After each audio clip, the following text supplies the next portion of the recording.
Good morning class 11th student. आज हमारा देखा जाए ये सेकंड चैप्टर का ये लास्ट पार्ट की तरफ हम लोग मूव कर रहे हैं, क्वांटम नंबर। और एक दो रूल्स हैं जिनको अपने को समझना है, बाकी अपना सेकंड चैप्टर पूरा कंप्लीट है। तो क्वांटम नंबर से रिलेटेड थोड़ा सा मैं अभी डिटेल स्टडी आपको करा रहा हूँ, और इसमें थोड़ा सा ध्यान देने की ज़रूरत ये है कि ये आखिर में है क्या नई चीज़। जैसा कि इसके पहले वाले वीडियो में मैंने आपको बता दिया था कि हम लोगों ने जो श्रोडिंगर का वेव इक्वेशन अपने पास अवेलेबल था उसका सलूशन किया गया, तो अपने को 3 नंबर मिले। 3 नंबर में और चौथा नंबर हमने अपनी तरफ से इंक्लूड किया। तो यही जो चारों नंबर हैं ये क्वांटम नंबर हैं। ये करते क्या हैं, किसी भी एटम के अंदर जो इलेक्ट्रॉन है, किसी भी पर्टिकुलर इलेक्ट्रॉन के लिए या जितने इलेक्ट्रॉन हैं सबके लिए यूँ कह सकते हो exact position, exact momentum, exact energy, मतलब यूँ कह लीजिए कंप्लीट इन्फॉर्मेशन अपने को देते हैं। इसीलिए इसी को हम क्वांटम नंबर का नाम दे रहे हैं, क्योंकि क्वांटम मैकेनिक्स से डराइव्ड हुआ ये टर्म है। तो सबसे पहले देखा जाए प्रिंसिपल क्वांटम नंबर का नंबर आता है। अभी हम इसको आगे नोट्स के थ्रू मैं बता रहा हूँ। प्रिंसिपल क्वांटम नंबर, एक चीज़ मैं समझाना चाहूँगा कि ये सेल को बताता है। जो हम लोग के एलिमेंट या 1 2 3 4 पढ़ चुके हैं, इस सेल को डिनोट करता है। सेकंड नंबर जो है एजीमुथल है, ये सब सेल को बताता है। यहाँ पर ये सब सेल को डिनोट करता है। जो सेल होते हैं ये सब सेल में डिवाइड होते हैं, तो ये सब सेल को डिनोट करता है। इसको हम लोग एन से दिखाते हैं, इसको हम एल से दिखाते हैं। तीसरा नंबर जो हमारे पास है ये मैग्नेटिक क्वांटम नंबर है। तो जो हमारे पास ये सब सेल होते हैं ये सब के सब देखा जाए ऑर्बिटल में डिवाइड होते हैं। तो ये अपने को ऑर्बिटल का नॉलेज देता है, इसको हम लोग एम से शो करते हैं। और सबसे लास्ट में स्पिन क्वांटम नंबर का नंबर आता है। 4 नंबर यही हैं, और जो स्पिन क्वांटम नंबर है ये इस देखा जाए तो ये ऑर्बिटल के अंदर किसी भी पर्टिकुलर ऑर्बिटल में 2 इलेक्ट्रॉन हो सकते हैं। तो अब एक क्लॉकवाइज रोटेशन करता है, दूसरा एंटी क्लॉकवाइज शो करता है। तो इसको रिप्रेजेंट करता है स्पिन क्वांटम नंबर कि इलेक्ट्रॉन हमारा क्लॉकवाइज रोटेट कर रहा है या एंटी क्लॉकवाइज रोटेट कर रहा है। इसको हम लोग करते क्या हैं, एस से शो करते हैं। तो यही जो 4 नंबर हैं, इसमें ये 3 नंबर श्रोडिंगर वेव इक्वेशन के सलूशन से मिले हैं और चौथा नंबर अलग से दिया गया है। इन्हीं चारों नंबर को मिला करके हम बार बार ये क्वांटम नंबर टर्म यूज़ करते हैं। तो मेरे कहने का सिंपल मतलब क्या है कि जैसे मान लो कोई भी ये एटम है, ये इसका न्यूक्लियस है, ये देखा जाए सेल है। अब ये जो सेल होते हैं जो हम लोग पहले से ही बोर के अकॉर्डिंग पढ़ चुके हैं कि K shell, L shell, M shell, ऐसे, या 1 2 3 ऐसे, ये जो होते हैं पहले तो यही प्रिंसिपल क्वांटम नंबर है कि मतलब इलेक्ट्रॉन किस पर्टिकुलर सेल में है, ये आइडिया अपने को फर्स्ट वाला नंबर दे देगा। सेकेंड एजीमुथल क्वांटम नंबर, ये सब सेल बताया क्योंकि सेल जो है ये सब सेल में डिवाइड है। जैसे फर्स्ट सेल में केवल एक और सब सेल है, एस सब सेल। पी के अंदर देखा जाए सेकेंड सेल में एस और पी 2 हैं, थर्ड वाले में एस पी और डी हैं, इसके अगले वाले में देखा जाए एस पी डी और एफ हैं, इसके आगे S P D F G हैं। ऐसे देखा जाए ये सेल जो है सब सेल में डिवाइड होता है। तो किस सब सेल में, मतलब उस सेल के किस सब सेल में इलेक्ट्रॉन है, ये एजीमुथल क्वांटम नंबर अपने को बताता है। तीसरे नंबर पर मैग्नेटिक क्वांटम नंबर है। जो ये सब सेल होते हैं ये ऑर्बिटल में डिवाइड होते हैं। एस सब सेल में केवल एक ऑर्बिटल होता है। पी के अंदर देखो 3 होते हैं, इसको हम लोग देखा जाए इसको पी एक्स, पी वाई और इसको हम पी जेड का नाम देते हैं। डी के अंदर देखो 5 होते हैं, 1 2 3 4, 1 2 3 4 5 होते हैं। अब इनको भी देखा जाए, अब इनमें से किस में इलेक्ट्रॉन है, इसको हम d x y, y z, z x, x square dash y square और जेड स्क्वायर, ऐसे हम लोग नाम इनको देते हैं। कहने का मतलब तो इस किस में इलेक्ट्रॉन रोटेट कर रहा है, किस पर्टिकुलर ऑर्बिटल में, इसमें ऑर्बिटल में ये मैग्नेटिक क्वांटम नंबर बताता है। और किसी भी ऑर्बिटल के अंदर 2 इलेक्ट्रॉन हो सकते हैं, एक क्लॉकवाइज रोटेशन करेगा, दूसरा एंटी क्लॉकवाइज। तो क्लॉक या एंटी क्लॉकवाइज को हम स्पिन क्वांटम नंबर से शो करते हैं। तो इन्हीं चारों नंबर के बारे में हमें आइडिया लेना है चारों नंबर कैसे निकाले जाएंगे, कैसे कैलकुलेट किए जाएंगे किसी पर्टिकुलर इलेक्ट्रॉन के लिए, ये पूरी इन्फॉर्मेशन अपने को देनी है। तो आप लोग थोड़ा ध्यान से इसको समझने का प्रयास करना। ये तो मैंने बेसिक एक इन्फॉर्मेशन बुक अपने माइंड में डालने के हिसाब से मैंने दे रखी है, इसको आप लोग देखना और इसके आगे वाला पार्ट हम स्टार्ट करते हैं। अब ये देखा जाए, हम क्वांटम नंबर से स्टार्ट करते हैं। तो क्या हमने डेफिनेशन ले रखी है, द सेट ऑफ 4 नंबर। अब ये 4 नंबर आए कहाँ से, मैं बार बार इस पर फोकस कर रहा हूँ कि 3 नंबर तो श्रोडिंगर वेव इक्वेशन के सोल्यूशन से और चौथा नंबर अलग से इंट्रोड्यूस किया गया है, which give a complete information about the electron in an atom.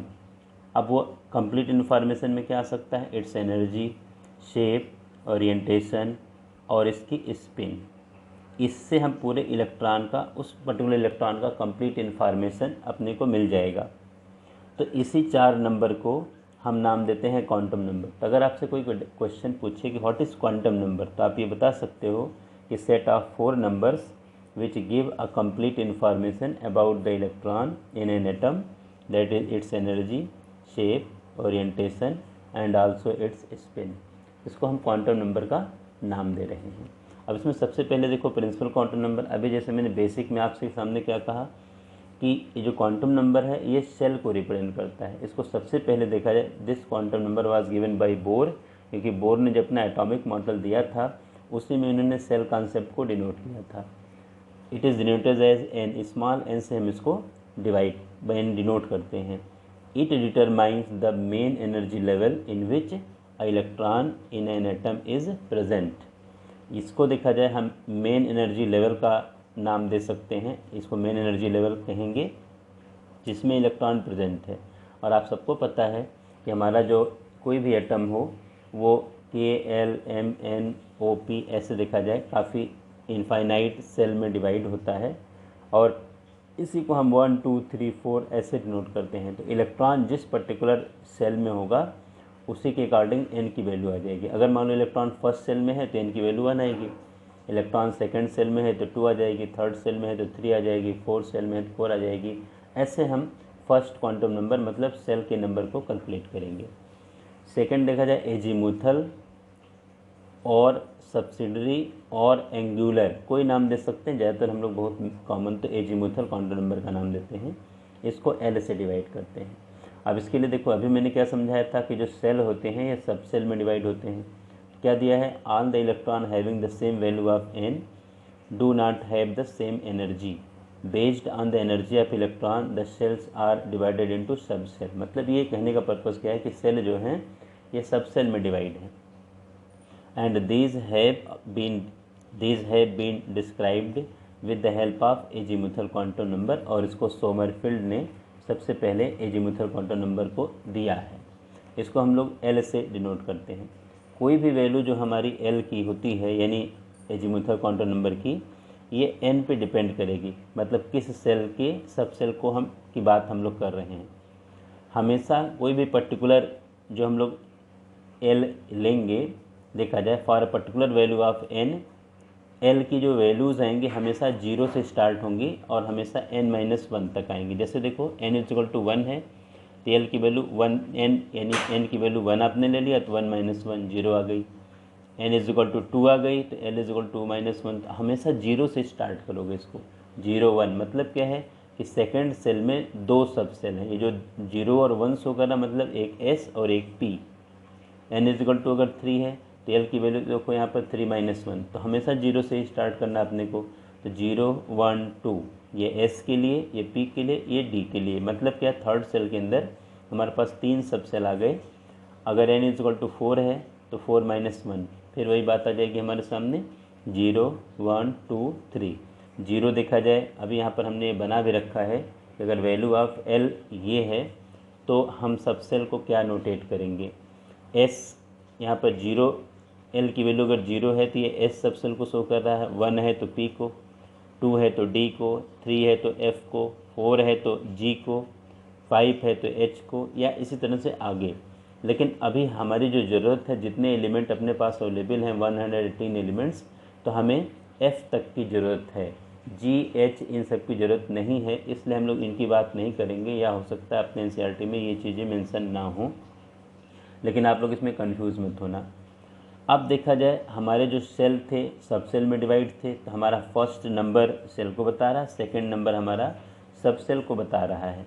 फिर मैंने क्या समझाया था कि सब सेल ऑर्बिटल में डिवाइड हैं, तो किस पर्टिकुलर ऑर्बिटल में हमारा इलेक्ट्रॉन है वो मैग्नेटिक क्वांटम नंबर बताता है।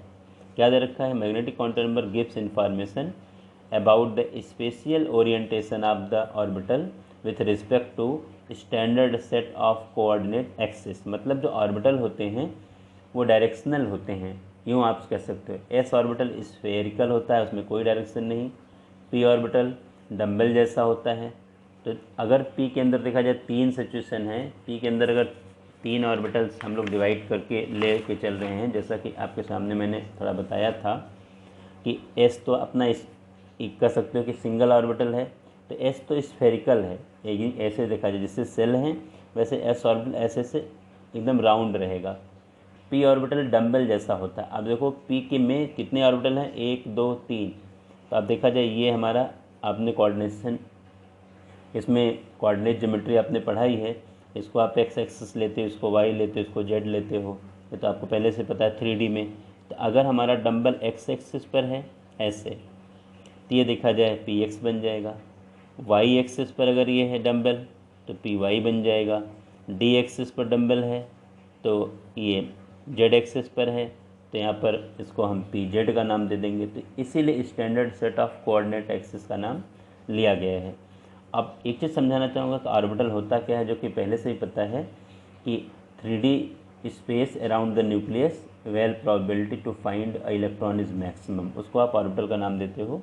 तो ये ऑर्बिटल का डिवीज़न है, यानी पी ऑर्बिटल डम्बल जैसे हैं, डी ऑर्बिटल डबल डम्बल जैसे होते हैं। उस बेसिस पे देखो 5 होते हैं, तो ये स्टैंडर्ड सेट ऑफ जो कोऑर्डिनेट एक्सिस है उसके बेसिस पे इनके 5 नाम दिए गए हैं। मतलब सब मिला जुला करके इसको एक सिंपल वे में समझने की ज़रूरत ये है कि जो हमारा मैग्नेटिक क्वांटम नंबर है gives information about the spatial orientation of the orbital with respect to standard set of coordinate axis.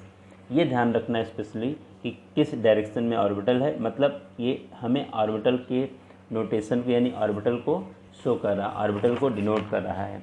अब थोड़ा हम आगे चलना चाहेंगे, इसके आगे मैग्नेटिक क्वांटम नंबर को थोड़ा समझ लिया जाए, फिर हम इलेक्ट्रॉन स्पिन पर आ जाएंगे। तो मैग्नेटिक क्वांटम नंबर में देखा जाए, अभी मैंने क्या कहा कि एन की वैल्यू के बेसिस पर यानी प्रिंसिपल क्वांटम नंबर के बेसिस पर एजीमुथल डिपेंड है। अब for a given value of L, मतलब azimuthal quantum number, the possible value of M vary from -L to 0 to +L। मतलब क्या है कि जो L की वैल्यू हमें मिलेगी तो L की वैल्यू के बेसिस पर हम M की वैल्यू फाइंड करेंगे। -L से लेकर के 0 को भी बीच में इंक्लूड करना है और +L तक इसको हम लेके चलेंगे। टोटल जो वैल्यू आएगी M की ये 2L + 1 के इक्वल आएगी। इसमें 0 को भी हम एक वैल्यू कंसिडर करेंगे। तो ये देखा जाए अगर L की वैल्यू मान ली जाए L = 0 है, तो आपको देखने से लग रहा है कि M की वैल्यू 0 आ जाएगी, मतलब एक ऑर्बिटल हमारे पास आएगा। L की वैल्यू अगर 2 है, अगर ये 2 है सपोज़ कर लीजिए, सॉरी L की वैल्यू अगर L की वैल्यू 1 अगर है तो देख रहा है 2 × 1 + 3 मतलब 3 आ जाएगी। और L = 2 1 कब आएगा, जब p ऑर्बिटल होगा। तो उस चीज़ को देखो हमने यहाँ टेबल फॉर्म में आपके सामने रिप्रेजेंट कर रखा है। L = 0 हमारा S सब सेल होगा। M की वैल्यू देखो वही आएगी 0। S ऑर्बिटल इसमें डिनोट हो रहा है, मतलब S सब सेल में केवल एक ही ऑर्बिटल है जो मैंने इसके पहले बना के आपको दिखाया था। P के अंदर L = अगर 1 है तो P सब सेल है। M की वैल्यू देखा जाए -1 0 +1, तो P ऑर्बिटल इसको हम कहेंगे। इसमें 3 ऑर्बिटल अवेलेबल हैं, इसलिए ये 3 वैल्यूज़ आ रही हैं। लेकिन ध्यान देना M की केवल एक ही वैल्यू हमारे किसी पर्टिकुलर इलेक्ट्रॉन के लिए आएगी। इलेक्ट्रॉन या तो -1 वाले ऑर्बिटल में रहेगा या 0 वाले में या +1 वाले में, मतलब ये 3 की 3 वैल्यूज़ कंसिडर नहीं होंगी, केवल एक वैल्यू कंसिडर होगी इसमें से। L = 2 है तो D सब सेल आएगा। तो M की वैल्यू देखो माइनस से लेके प्लस तक जाएंगी, -2 -1 0 +1 +2, मतलब D ऑर्बिटल के अंदर 5 ऑर्बिटल हैं, क्योंकि देखो 1 2 3 4 5 5 वैल्यूज़ आ रही हैं। मैंने अभी आपको कॉलम बना के दिखाया भी था। L = अगर 3 है तो F सब सेल हैं, और M की वैल्यू -3 से लेके +3 के बीच में आएगी, 0 को इंक्लूड करना है। तो -3 -2 -1 0 +1 +2 +3, यानी f ऑर्बिटल में टोटल 7 वैल्यू हमारे सामने हैं। मैं एक चीज़ ज़रूर समझाना चाहूँगा कि m की इतनी वैल्यू तो आ रही हैं, लेकिन इलेक्ट्रॉन इसमें से किसी एक पर्टिकुलर वैल्यू को कवर करेगा, मतलब एक पर्टिकुलर ऑर्बिटल में अवेलेबल होगा। ये ध्यान रखना अपने को। इलेक्ट्रॉन स्पिन काउंटर नंबर, जैसा आपको पता मैंने कहा ना, किसी भी ऑर्बिटल के अंदर 2 इलेक्ट्रॉन हो सकते हैं और एक क्लॉकवाइज घूमेगा, दूसरा एंटी क्लॉकवाइज। तो वो सिचुएशन हमें लास्ट का बताएगा, ये हम लोगों ने अलग से डिनोट किया है। और मैग्नेटिक काउंटर नंबर तक का कॉन्सेप्ट हमें श्रोडिंगर वेव इक्वेशन के सोल्यूशन से मिला है। An electron beside charge and mass also spin around its axis and this lead two electron spin counter number, या सिंपली हम स्पिन काउंटर नंबर का नाम देते हैं। Since the electron can spin इधर इन क्लॉकवाइज और एंटी क्लॉकवाइज डायरेक्शन। तो अगर हमारा इलेक्ट्रॉन देखिए क्लॉकवाइज यानी स्पिन अप क्लॉकवाइज डायरेक्शन में रोटेशन दिखा रहा है, तो हम इसके लिए +½ यानी एस की वैल्यू +½ आएगी। और अगर एंटी क्लॉकवाइज में जा रहा है तो हमारे इसके लिए वैल्यू -½ में आएगी। तो हमारे कहने का सिंपल मतलब क्या है कि ये सिचुएशन हमारे दिमाग में रहनी चाहिए, तब जा कर के हम चारों नंबर का कैलकुलेशन कर पाएंगे। इसके पहले इसीलिए हमने सबसे पहले बाउ रूल आपको समझाया था कि आपको इलेक्ट्रॉनिक कॉन्फ़िगरेशन करना आ जाए। अभी हम और एग्जाम्पल लेते हैं समझाने के हिसाब से। ये तो 4 के 4 कॉन्सेप्ट रहे, आप लोग इसके बेसिस पे अपने नोट्स प्रिपेयर करना और अपने कॉन्सेप्ट को थोड़ा बनाना। वीडियो देख देख करके आपके नोट्स बहुत अच्छे बन सकते हैं अगर आप लोग थोड़ी सी मेहनत करोगे तो। प्रिंसिपल क्वांटम नंबर देखो, यहाँ पर अपने ऑर्बिटल के साइज़ को रिप्रेजेंट करता है। एजीमुथल क्वांटम नंबर शेप को बताता है। Magnetic quantum number spectral orientation को शो करता है। और आपका स्पिन क्वांटम नंबर उसके स्पिन को शो करता है। दूसरे नंबर में देखो, N orbital can not hold more than 2 electron. अभी आपको मैंने बार बार यही समझाया है। These 2 electron should have opposite spin. एक डायरेक्शन में अगर स्पिन होगी तो गलत होगा, हमेशा अपोजिट स्पिन में होंगे। मैक्सिमम नंबर ऑफ इलेक्ट्रॉन किसी भी प्रिंसिपल एनर्जी सेल में, मतलब प्रिंसिपल किसी भी सेल में, आपको पहले से ही पता है बोर बरी स्कीम के हिसाब से 2n² इनका नंबर मैक्सिमम आएगा। Maximum number of orbitals in each principal energy shell. तो कितने ऑर्बिटल टोटल हो सकते हैं ये n² से पता चलेगा, मतलब first shell, second shell, third shell की बेसिस पर हम ये चीज़ निकाल सकते हैं। तो थोड़ा सा आप ध्यान दे करके इस चीज़ को समझ सकते हो। यही चीज़ मैंने आप लोगों को यहाँ पर समझाई थी। सबसे पहले देखा जाए, मैंने एक चीज़ डिस्कस किया था, जो हमारे पास ये 4 नंबर आ रहे हैं, इन चारों नंबर में फर्स्ट जो प्रिंसिपल क्वांटम नंबर है ये सेल को बता रहा है। एजीमुथल क्वांटम नंबर अपने को सब सेल बता रहा है, क्योंकि सेल सब सेल में डिवाइड है। अभी देखा जाए, मैंने कहा ना कि जो सेल है, जैसे first shell, second shell, third shell, fourth shell, तो फर्स्ट सेल देखा जाए एस सब सेल, केवल एक ही सब सेल इसके अंदर है। सेकेंड के अंदर एस और पी दोनों हैं। थर्ड के अंदर एस पी डी 3 आ गए। एफ चौथे के अंदर, फोर्थ के अंदर देखा जाए एस पी डी और एफ तक आ गए। इसके आगे हम चलेंगे तो एस पी डी एफ के आगे जी भी आएगा, फिर उसके अगले वाले में एच भी आएगा। लेकिन हमारा डिस्कशन केवल इतने तक है, आप लोग इसको ध्यान से समझने का प्रयास करना। तो हमारे सिंपली बताने का मतलब क्या है, यही सब है। अब मान लो कि जैसे हमने ले लिया सोडियम, एक एग्जाम्पल लेकर के चलें। सोडियम के अंदर 11 इलेक्ट्रॉन, 11 इसका एटॉमिक नंबर है, आप सबको पहले से ही पता है। तो सबसे पहला काम ये करो कि आप बाउ रूल के अकॉर्डिंग इसका इलेक्ट्रॉनिक कॉन्फ़िगरेशन कर लो। तो देखा जाए, सबको पता है कि 1s के अंदर 2 इलेक्ट्रॉन, फिर देखो 2s का नंबर आएगा 2s2, फिर 2p का नंबर आएगा 2p6। तो हमारे पास 11 इलेक्ट्रॉन की जगह पर देखा जाए हमने 2, 2 और 6 10 इलेक्ट्रॉन डिवाइड कर लिए। अब देखा जाए 2p के बाद देखा जाए फिर 3s आएगा। अब 3s में अब चूँकि हमारे पास एक इलेक्ट्रॉन बचा, लास्ट में एक इलेक्ट्रॉन डाल देंगे। अब मान लो इसका जो है 11th लास्ट वाले इलेक्ट्रॉन के चारों क्वांटम नंबर अपने को चाहिए। पहली क्वांटम नंबर है देखो n, दूसरी क्वांटम नंबर है l, तीसरी है m और चौथी है s। तो ध्यान देना, पहले हमें ये देखना पड़ेगा कि ये 11th नंबर वाला इलेक्ट्रॉन है कहाँ। तो पहला और दूसरा इलेक्ट्रॉन देखो यहाँ पर है, तीसरा और चौथा यहाँ पर है, पाँचवें से लेकर 10वें तक का इलेक्ट्रॉन देखो यहाँ पर है, और लास्ट में 11वें नंबर का इलेक्ट्रॉन यहाँ पर है। तो अभी मैं आपको समझा चुका हूँ कि ये वाली जो वैल्यू होती है ये प्रिंसिपल क्वांटम नंबर है। तो ये वैल्यू देखो यहाँ 3 रिप्रेजेंट हो रही है, तो प्रिंसिपल क्वांटम नंबर की वैल्यू आ जाएगी 3। ये जो s ऑर्बिटल है, ये देखा जाए sp-df, ये क्या सेकेंडरी हमें एजीमुथल क्वांटम नंबर को बताता है। आपको पता है कि s के लिए l की वैल्यू 0 आती है, जैसा कि मैं आपको पहले ही दिखा चुका हूँ इससे पहले वाले केस में। जहाँ तक आप लोगों को मेरे ख्याल से ये क्लियर हो गया। देखिए ये मैं डिस्कस कर चुका हूँ कि एल अगर 0 है तो एस की वैल्यू देखो, एम की वैल्यू 0 आएगी, और अगर एल की वैल्यू देखा जाए 1 है तो इसकी -1 से +1 तक जाएगी, 2 है एल की तो ये -2 से लेके +2 तक। मतलब ये जो टोटल वैल्यूज है इतने ऑर्बिटल उस पर्टिकुलर सब सेल में हैं, ये इसका मतलब सिंपली ये है। तो अब ज़रा देखा जाए इसकी तरफ हम फिर से बढ़ूँगा मैं यहाँ पर, तो एस ऑर्बिटल देखो ये है 3s और इसमें अंदर एक इलेक्ट्रॉन है। तो एल की वैल्यू एस के लिए देखो 0 आती है, पी के लिए 1 आती है, डी के लिए 2 आती है। अब चूँकि हमारा ऑर्बिटल एस में है इसलिए एल इज इक्वल टू 0। जो एम है ये एल पर डिपेंड करेगा, एल की वैल्यू 0 है तो एम की वैल्यू ऑटोमेटिक 0 हो जाएगी। अगर एल की वैल्यू 1 आती है तो एम की 3 वैल्यू आती है, -1, 0, +1, लेकिन उसमें से किसी एक को हमें खोजना पड़ता है कि इलेक्ट्रॉन किस में है। अभी वो वैसे भी एग्जाम्पल ले रहा हूँ मैं यहाँ पर, तो एक ऑर्बिटल का कॉन्सेप्ट लेके चल रहा हूँ। और सिंगल इलेक्ट्रॉन है हमेशा क्लॉकवाइज रहेगा, ध्यान देना। दूसरा रहेगा तो इसमें इस यानी डाउन का हो जाएगा, एंटी क्लॉकवाइज हो जाएगा।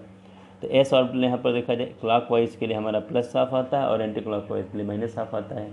तो हमारे पास टोटल वैल्यू देखो कितनी आ गई यहाँ पर इस वाले केस में, n is equal to 3, l is equal to 0, m is equal to 0 और s is equal to plus half. ये सिंपल सा एक डिस्कशन है। अब एक आध हम अगले वीडियो में और ज़्यादा डिस्कशन करेंगे क्वांटम नंबर का, और 2 रूल्स और हैं जिनको डिस्कस करेंगे, डिनोट करेंगे।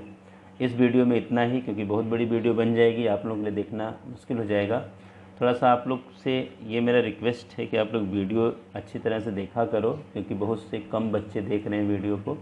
इससे आपका बेनिफिट है, थोड़ा आपका टाइम ज़रूर लगेगा लेकिन बहुत कुछ आपको इससे मिल भी रहा है, क्योंकि घर बैठे बैठे हम लोग जितना आप लोगों को बेस्ट दे सकते हैं उसका प्रयास हम कर रहे हैं। बाकी आगे कब सिचुएशन नॉर्मल होंगी और हम लोग आपस में एक दूसरे से कांटेक्ट में मिल पाएंगे, भगवान जाने। Thank you.